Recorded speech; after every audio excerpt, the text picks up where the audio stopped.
We are the Hebrew Israelites, week in and week out. We come to prophesy the downfall of America and to tell the people on this side who we are. Anybody of Negro, Indian, or Latino descent are the true children of Israel according to the Bible. And no, the so-called white man has nothing to do with the Bible. According to the scriptures, the so-called white men are the children of Edom, and they have great judgments against them according to the Bible. No, you are not the great God figure. No, you're not the good that's on the earth. The so-called white people are the evil that is on the earth. And through scriptures, every week the men of the Lord, you know, this camp plus all the other camps that's prophesying the downfall of America tells you people that. But this week, we're going to come about that straight and narrow path. Go ahead, For all y'all that's, you know, uniting this truth, you know what I'm saying? That's y'all that's at your mom's house. You know, we go through them transition periods. But y'all that's living that comfortable lifestyle, that's afraid to take that step of faith. Oh, well, what if this happened and that happened? You get your good with your bad. Understand, yeah, you got four walls around you. You got a roof over your head. You got something to eat. You got some clothes to put on your back. You got to understand one thing. That's probably why your mom giving you hell or it's constant crap up in your household. Because it also say in the scriptures that the enemies to be those in your own house. They mad right now. You know, you better get your mind right because you got to be about this broad and this narrow path. Yeah, you got to hold them. This is starting at Matthew 7 and 13. Enter ye in at the straight gate, for wide is the gate, and broad is the way that leadeth to destruction, and many there be which go in thereat. For all these motherfuckers, we already know these Edomites. They are, yes, that's right, that rule speaks. Don't get it twisted. We'll bring that out later. This is the broad path. That's why they can all walk at the same time. And this is a spiritual thing. This is also an example. They going through this broad path, but they all gonna be destroyed. You already know that because these heathens don't have salvation. Contrary to what everybody say, God love everybody and all that. Alright?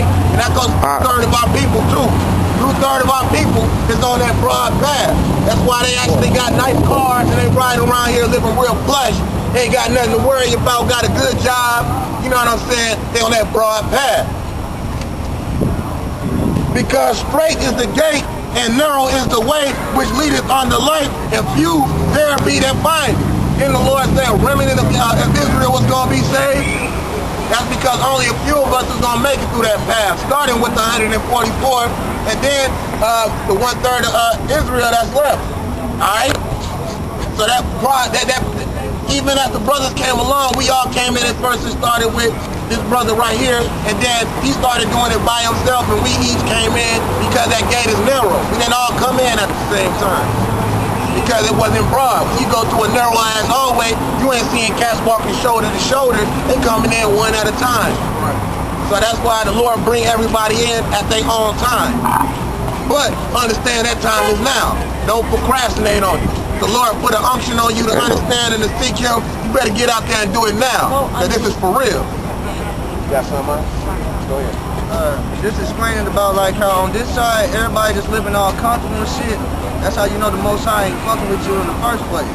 Because this is Hebrews chapter 12, verse 6. For whom the Lord loveth, He chasteneth, and scourgeth every son whom He receiveth. If ye endure chastening, God dealeth with you as with sons. For what son is he whom the Father chasteneth not? But if ye be without chastisement, whereof all are partakers, then are ye bastards and not sons. So therefore, man, you ain't catching hell over here. Nah, quit that bullshit. If you ain't catching hell on this side, in this society, yeah, you bullshit. The Most High ain't dealing with you. That's it. Because everybody got their own little form of something where it's like, damn, what the fuck am I supposed to do? But shit, all these other motherfuckers, nah, I just sip. I'll be okay. Then everything be straight. Then everything be all cool and they calm down once they get their senses together. Other than that, it ain't no everyday help in it. It's every now and then. That's it. This is Yeah, I can go through. This is Isaiah chapter 48, verse 10. Behold, I have refined thee but not with silver. I have chosen thee in the furnace of affliction. For mine own sake, even for mine own sake, will I do it.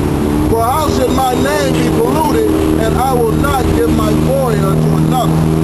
In other words, he chose thee out of the furnace of affliction. In other words, he gonna test his chosen. You can go through. Y'all can go through. Y'all gonna catch hell in this truth if you in this truth. Right? That also goes for the chosen woman of the Lord. You gonna catch hell if you in this truth. Your family gonna have demons on them and they gonna go against you. You gonna catch hell if you're in this truth.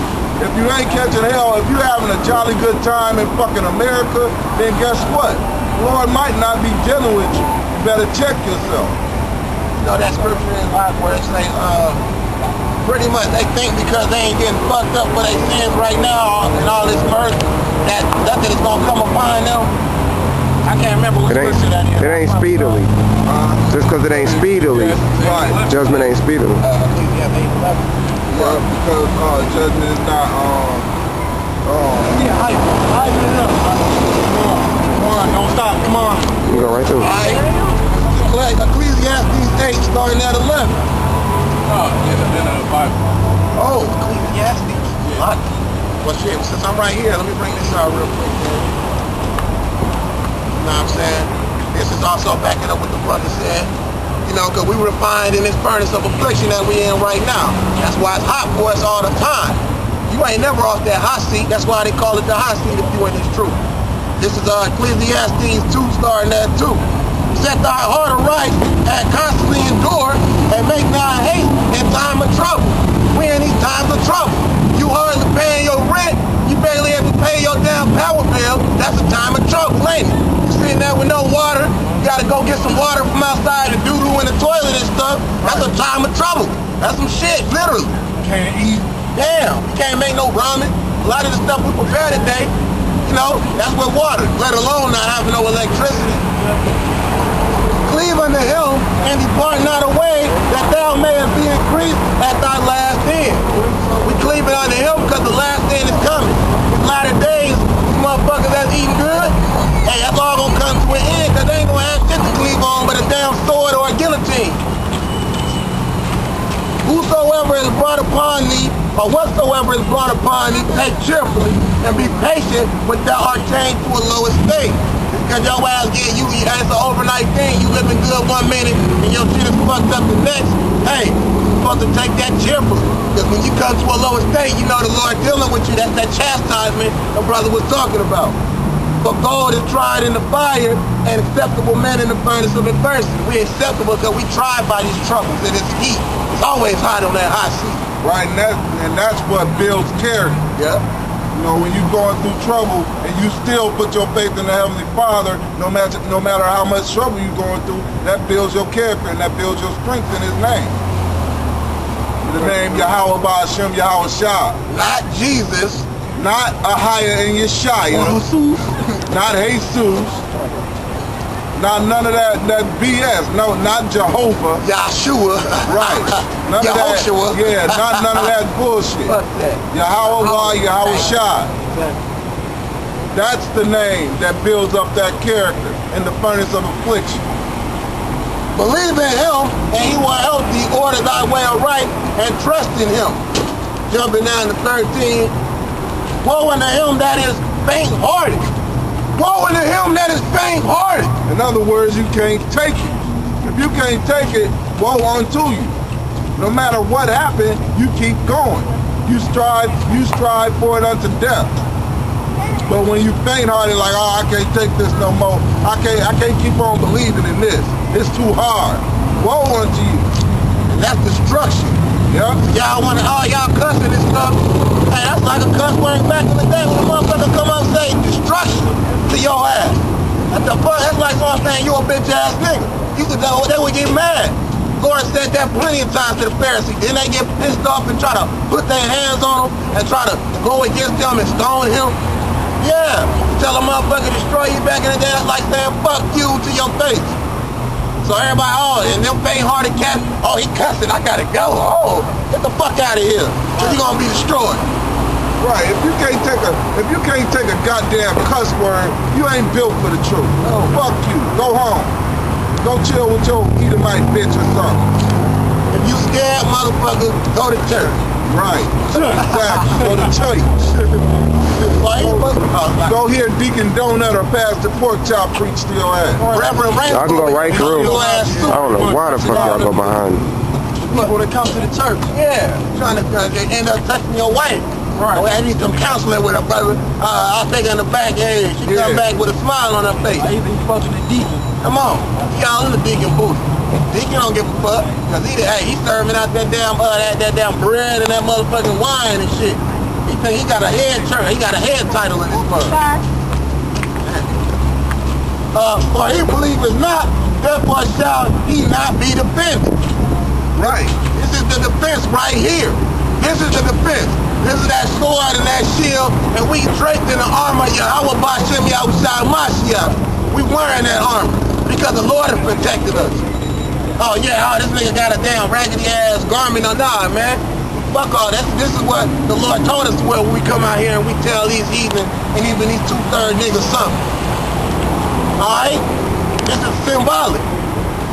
And first and foremost, you can't see that armor unless you got the eye for it. We even had a couple women, she had to turn her eyes from us at one time because he said there was a light so bright man? What the fuck y'all doing? What happened with that polished armor? You polish some armor up and shit. That's gonna shine. That armor of the Lord is on us. And if you ain't got the eye to see it, then you ain't gonna see it till it's too late. And it's still the Native Americans' land. Yeah, still the Native Americans' land. Woe unto you that have lost patience, and what will ye do when the Lord shall visit you? You ain't got patience. I'm tired. I'm gonna do what I want to do. And I'm mainly talking to a lot of these black women out here. You know what I'm saying? I can't take it no more. Oh, and all this bullshit. You think shit is hard now? You ain't seen shit. If you ain't got patience now, then you ain't ready. You ain't gonna be able to take it. If this flight ain't even started yet. Right. And for all you nigga bitches, if you ain't with a man of the Lord, that's your ass. These Edomite bitches don't matter anyway. These other nations' hoes don't matter anyway. Sold. Right. They are to be sold into slavery. All the so-called white people are to be sold into slavery along with other heathen nations. That's all they good for. Yeah, that means you too. I'm going into slavery with the rest of your nation. Man, when we went into slavery, we went in as a nation. Your nation is the same thing. You go into slavery with the rest of your nation. They got this nonchalant look on their face. They walking through here like they ain't got a care in the fucking world. Right, they don't got a care in the world. All this, you don't have to believe all this. Even though we preaching it out of the Bible, you don't have to believe all this. But the writing is on the wall. Straight up here. Got your scooters and shit. That day when you break your fucking leg, you gonna be dragging that motherfucker behind your ass. We ain't gonna give you the courtesy with no crutches and no damn scooters and stuff. This plush lifestyle for these crackers, these Edomites from the Bible is gonna come to an end. That's why they got all the money. That's why you can walk around here with a smile. Because this is still the Native Americans' land. This is a stolen land and it's finna be taken down by violence. How can you walk around somebody else? That's like somebody coming in your house, beating the shit out you, and killing half your kids, and they walk around your house and shit, tell you, nigga, I'm hungry. Nigga, make me something to eat. Right. Make me a pizza, nigga. Not just that, but you niggas